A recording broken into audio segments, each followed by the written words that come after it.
quick like and subscribe if you enjoy my content. My name is Harrison. I'm 37 years old, and I work as a senior software engineer for a tech company in Austin, Texas.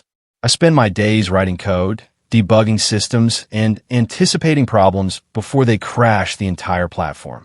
I'm trained to think 3 steps ahead, to predict outcomes, to prepare for worst-case scenarios. I never thought I need to apply that same strategic thinking to Thanksgiving dinner with my family. But when you discover your wife has been planning to announce her divorce at the holiday table, in front of your parents, your siblings, your grandmother, you have 2 choices. You can let her control the narrative and blindside everyone, or you can take control first. I chose control, and what happened at that Thanksgiving dinner became the most strategic decision I've ever made. I met Nicole 9 years ago at a startup networking event in downtown Austin. She was working in public relations for a tech firm, polished and articulate in ways that impressed me. I was the back-end engineer, more comfortable with algorithms than networking events. We complemented each other. We got married 7 years ago, bought a house in the Hyde Park neighborhood, a charming bungalow with a front porch and a backyard. Nicole continued climbing the PR ladder, eventually moving to a larger firm with better clients. I advanced to senior engineer, leading a team of developers. Combined income around $245,000. We were successful, comfortable, building toward a future we'd planned together. For 6 years, everything worked. We had our routines, our couple friends, our annual traditions, including Thanksgiving at my parents' house in Houston, a 3-hour drive we made every year without fail. Then about 8 months ago, I started noticing changes. Nicole had become distant. Not obviously, she was too strategic for that. But the warmth had faded. Conversations became transactional. Physical intimacy decreased from regular to occasional to rare. Everything okay? I'd ask. Just stressed with work. Big client onboarding. It'll settle down. But it didn't settle down. It intensified. Nicole started working later hours. More evening meetings, more weekend calls, more last-minute emergencies that required her immediate attention. Her phone became her constant companion. Always face down on surfaces. Always password protected. She'd changed it from the code I'd known for years. Always angled away when she was texting. Who are you texting? I'd ask. Client. Putting out fires. But I'd see her smile at messages in a way that didn't match the stress of putting out fires. She'd started dressing differently for work. More carefully. More deliberately. Like she was dressing for someone to notice. The classic signs were accumulating. I'd heard enough stories from divorced colleagues. But I told myself it was work stress, career pressure, a phase that would pass. Then 2 weeks before Thanksgiving, I found the document. Nicole had left her laptop open on our kitchen counter. She'd run out to the store, said she'd be back in 30 minutes. I walked past the laptop and saw a Word document open on the screen. The title caught my eye, Thanksgiving Announcement Draft. I stopped. Read the title again. Thanksgiving Announcement. I sat down and read the document. It was a script. Literally a script for an announcement Nicole was planning to make at Thanksgiving dinner. Thanksgiving Announcement Draft. Setting. After dinner, before dessert. Everyone at the table. I want to thank Mom and Dad Harrison for hosting us again this year. This house has been the center of so many family memories, and I'm grateful to be part of this tradition. I also want to take this moment to share something important with all of you. Harrison and I have been doing a lot of reflection lately about our marriage and our future. We've grown in different directions over the years, and we've both come to realize that we want different things from life. After a lot of difficult conversations, we've decided to separate. We're planning to file for divorce after the holidays. This wasn't an easy decision, but it's the right one for both of us. We care about each other and want to handle this with respect and maturity. We hope you'll all support us as we navigate this transition. Harrison and I are committed to remaining friends and handling this amicably. We don't want this to change the family dynamics or create awkwardness. We're both still part of this family in our own ways. Pause for reactions, then. I know this is surprising, but we wanted to tell you all together rather than having the news spread through individual conversations. We value this family and wanted to be honest with you. Below the main script were additional notes. Announce after dinner to avoid ruining the meal. Frame as mutual decision to avoid blame. Emphasize grown apart. Narrative. Sound mature though, and not mention Mark unless directly asked. Harrison will likely be too shocked to contradict the narrative if his family gets hostile. Maintain composure and take the high road. I sat at our kitchen counter, reading this script my wife had written to announce our divorce at Thanksgiving dinner. A divorce I didn't know we were getting. An announcement planned to blindside me in front of my entire family. And that note, do not mention Mark unless directly asked. Who the hell was Mark? I took photos of the document with my phone. Every page, every note. Then I opened Nicole's email, which was also logged in our laptop. I searched for Mark. Dozens of emails appeared. I opened the most recent one from 3 days ago. From Mark Sullivan to Nicole Harrison. Subject. Thanksgiving. I know you're nervous about telling them, but you're doing the right thing. Once it's out in the open, we can finally stop hiding. I hate that you have to go through this, but I'll be here waiting when you get back from Houston. 2 more weeks, and then we can start our real life together. I love you. M. I scrolled through more emails. Found messages going back 11 months. The affair had been going on for almost a year. Mark Sullivan was a client at Nicole's PR firm. They'd started working together, developed feelings, and had been seeing each other in secret while Nicole lived with me, slept next to me, made plans for our future. And now she was planning to announce our divorce at Thanksgiving dinner, framing it as a mutual decision, a mature separation, without telling me beforehand. Letting me find out at the same moment as my parents, my siblings, my grandmother, controlling the entire narrative so I'd be too shocked to contradict her version of events. I sat there for 30 minutes, reading emails between Nicole and Mark. Plans they'd made, discussions about their future, complaints Nicole had about me. Nicole, Harrison is so predictable. Same routine every day. No spontaneity. I feel like I'm suffocating. Mark, you deserve someone who sees you for who you are. Someone who appreciates your energy. Nicole, I think I've found that someone. When Nicole came home from the store, I was sitting on the couch watching TV. The laptop was exactly where she'd left it. Hey, she said, putting away groceries. What do you want for dinner? Whatever you want, I said. I'm easy. She made pasta. We ate together at our kitchen table. She talked about her day, about work, about Thanksgiving plans. My parents are expecting us by 2 on Thursday, I said. Still good to leave around 10 that morning? Perfect, she said. I'm actually looking forward to it this year. It'll be nice to see everyone. She said this while knowing she was planning to announce our divorce at that dinner, while knowing she was going to blindside my entire family. The audacity was breathtaking. Over the next week, I did what I do best. I gathered information, built a strategy, and prepared for multiple scenarios. I hired a divorce attorney. Her name was Catherine Ross, one of the best in Austin. I showed her everything, the Thanksgiving announcement script, the emails with Mark, the timeline of the affair. She's planning to control the narrative by announcing at a family gathering where you can't respond effectively, Catherine said. That's calculated. That's why I'm here. I want to file before Thanksgiving. I want her served before we go to Houston. We can do that. But given her plan, I'd suggest something else. What? Let her think her plan is working. Don't file yet. Don't let her know you know. Go to Thanksgiving dinner.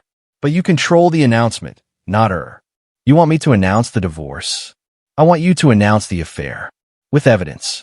In front of her audience. Take away her narrative completely. I thought about it for approximately 10 seconds. Let's do it. Catherine filed the divorce papers that week, but held them. The plan was to serve Nicole the day after Thanksgiving. But first, I'd expose what she'd been planning. The drive to Houston on Thanksgiving morning was surreal. Nicole chatted the entire 3 hours about nothing important. Work gossip, holiday plans, what we should get my parents for Christmas. I drove and nodded and thought about what was coming. We arrived at my parents' house at 2 p.m. My mom answered the door, hugging us both. Harrison, Nicole, so glad you're here. Come in, come in. My whole family was there. My parents, my older sister Jennifer and her husband Mike, my younger brother Chris and his fiancée Sarah. My grandmother, who was 84 and sharp as ever. We did the usual Thanksgiving things. Watched football, helped with dinner prep, caught up on everyone's lives.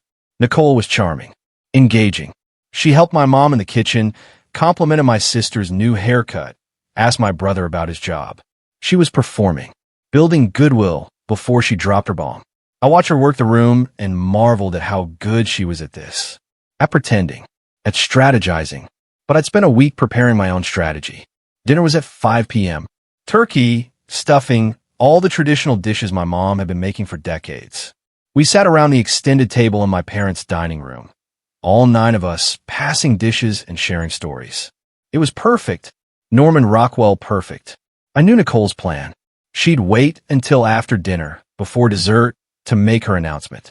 Maximum impact. Everyone gathered in content. But I wasn't going to let it get that far. Halfway through dinner, during a lull in conversation, I stood up. I want to say something, I said. Everyone looked at me. My dad smiled. A toast. Something like that. I picked up my wine glass. I want to thank Mom and Dad for hosting us, like always. This house has always been the center of our family, and I'm grateful for that. Nicole was looking at me with a confused expression. This wasn't her plan. I wasn't supposed to be making announcements. I also want to talk about gratitude, I continued, and honesty, because Thanksgiving is about both. My grandmother nodded approvingly. Hear, hear. Nicole and I have been married for 7 years, I said. And for most of that time, I thought we had a good marriage. A partnership built on trust and communication. Nicole's face had started to pale.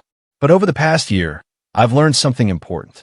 I've learned that sometimes the person you trust most is the person lying to you most effectively. My mother looked concerned. Harrison, what? Let me finish, Mom. I looked directly at Nicole. Nicole has been having an affair for 11 months. With a man named Mark Sullivan, a client at her PR firm. The table went completely silent. Nicole's face had gone from pale to red. Harrison. I found the emails. I continued, voice calm and steady. I found the plans you've been making with him. I found the hotel receipts. I found everything. My father stood up. Harrison, maybe this isn't. Actually, Dad, this is exactly the time and place. Because Nicole had a plan for today. She was going to announce our divorce at this table. After dinner, before dessert. She wrote a whole script for it. I pulled out my phone and held it up, showing the photo of Nicole's Thanksgiving announcement document. She was going to tell all of you that we'd grown apart, that it was a mutual decision, that we wanted to handle it maturely. She had notes reminding herself not to mention Mark unless directly asked. She had a strategy for controlling the narrative. I looked at Nicole. She was crying now, but I couldn't tell if it was genuine emotion or performance. So I'm announcing it first, I said. Nicole has been cheating on me for almost a year. She's been planning to leave me for her affair partner. And she was going to use this dinner, this family gathering, to control how all of you heard about it. To make herself look mature and me look complicit. I set down my wine glass. I filed for divorce papers last week. Nicole will be served tomorrow. I'm keeping the house. I paid for it with premarital funds. The marriage is over. But not for the reasons Nicole was going to tell you. I looked around the table at my family. My mother was crying. My father looked shocked. My siblings were staring at Nicole with expressions of disbelief. My grandmother, surprisingly, looked almost impressed. Nicole, I said, turning to her, I know you had a whole speech prepared. Feel free to give it. But everyone now knows the truth. So whatever you say next, they'll know you're performing. Nicole stood up, tears streaming down her face. I can't believe you would do this. Do what? Tell the truth? You were going to ambush me at Thanksgiving dinner with a divorce announcement I didn't know was coming. I just got there first. This is humiliating. You humiliated yourself by having an affair and planning to lie about it to my entire family. She looked around the table, searching for sympathy. She found none. My mother's voice was cold. Nicole, I think you should leave. Mrs. Harrison, please. Leave. Now. You're not welcome at this table. Nicole grabbed her purse. Looked at me one more time, mascara running down her face. I need a ride back to Austin. Call Mark, I said. I'm sure he'll come get you. That's what boyfriends do. She stood there for another moment, then walked out. We heard the front door open and close. The table sat in silence for a long moment. Then my grandmother spoke. Well, that was more exciting than the usual Thanksgiving. Despite everything, I laughed. So did my brother. Then my sister. Soon the whole table was laughing. Not at the situation, but at the absurdity of it, at the tension breaking. My mother came around the table and hugged me. "I'm so sorry, honey. Are you okay?" "I'm okay, Mom.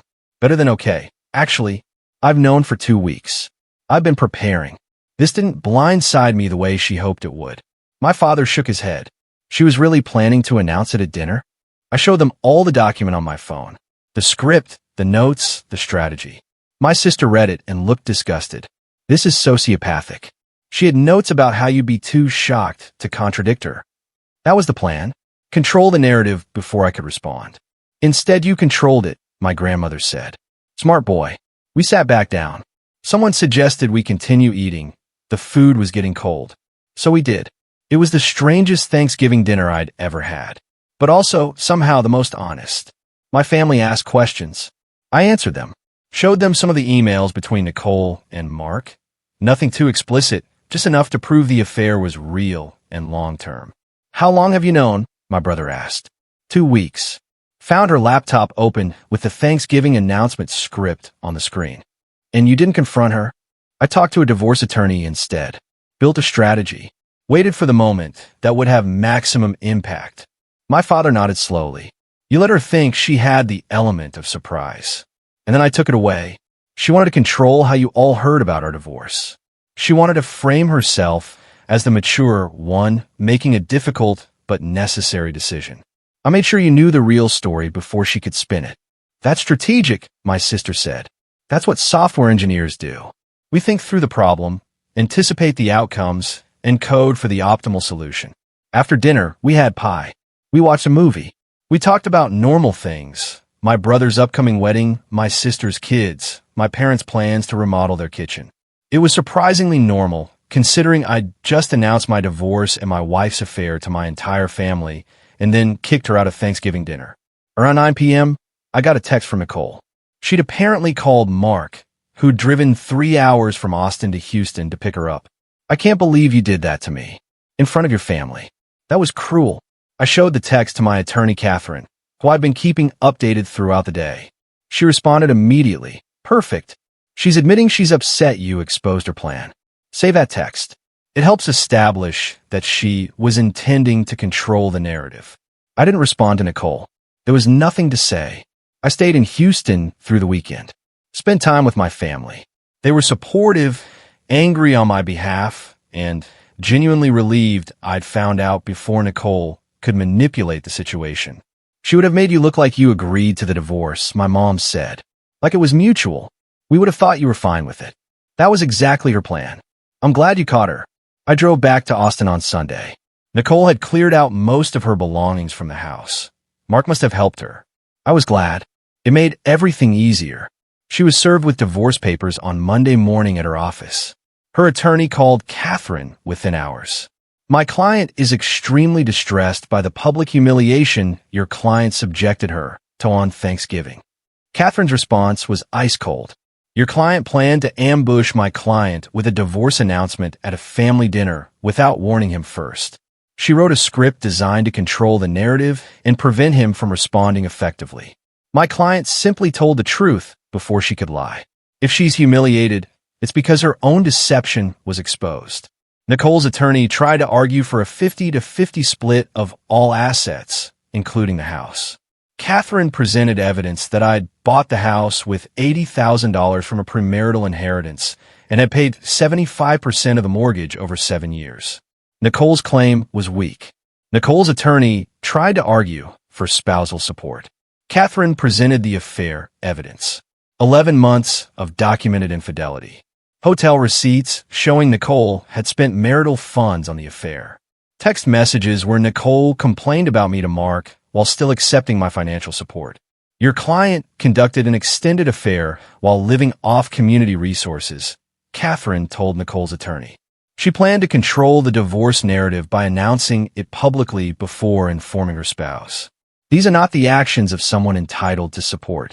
We settled after 6 weeks. I kept the house. Nicole got 25% of our joint savings, significantly less than half, accounting for the marital funds she'd misused. No spousal support for either party. 7 years of marriage ended because she planned to announce our divorce at Thanksgiving and I announced her affair instead. I heard through mutual friends what happened afterward. Nicole and Mark tried to make a real relationship work. It lasted 4 months.